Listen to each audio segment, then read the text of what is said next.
बघा, एकनाथ शिंदेचा संताप होऊ शकतो, देवेंद्र फडणवीस हा संताप दाखवणार नाहीत, पण आतून त्यांचं पोटात ढवळाढवळ सुरू होऊ शकतो. नाही, पण त्यांनी तर असं म्हटलं की दोन भाऊ एकत्र येणार असतील तर आनंद आहे. भाजपचा आनंद हा किती खोटा असतोय आम्हाला माहिती आहे. ते आनंद पोटात माझ्या मावेना हे असं त्यांचं जरी असलं तरी त्यांच्या मी ओळखतो सगळ्यांना ओळखतो.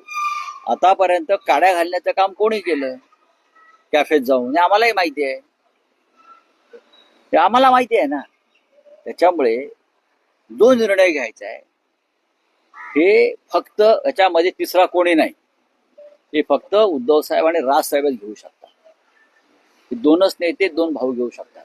त्याच्यामध्ये कोणीही आपलं मत व्यक्त करण्याची गरज नाही. कोणी मत व्यक्त करण्याची काही गरज नाही, कोणी याच्यामध्ये मत व्यक्त करण्याची. राज ठाकरेंना खड्यासारखं बाजूला केलं शिवसेना असताना कुठेतरी असं कोण म्हणतंय?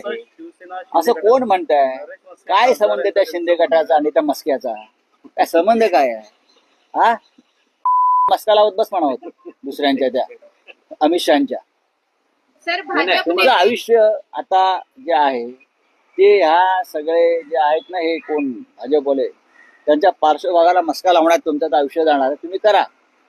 तुम्ही आता माननीय राज ठाकरे, उद्धव ठाकरे यांच्या भांडण कशाला पडताय? तुमच्या पक्षाचे प्रमुख अमित शहा, त्यांना विचारा. अमित शहाना विचारा. एकनाथ शिंदेही या प्रश्नावर थोडेसे रागावलेले. का रागावले? नाही, नको आहे की कामाचं बोला. मग कामाचंच करतोय ना आम्ही. तुम्ही तुमच्या कामाचं बघा. ते आता दरे गावात आहे, तिथून ते कदाचित त्यांच्या पक्षप्रमुखांना भेटायला दिल्लीत जातील. हा, तर ते त्यांचं काम करतील, आम्ही आमचं काम करू.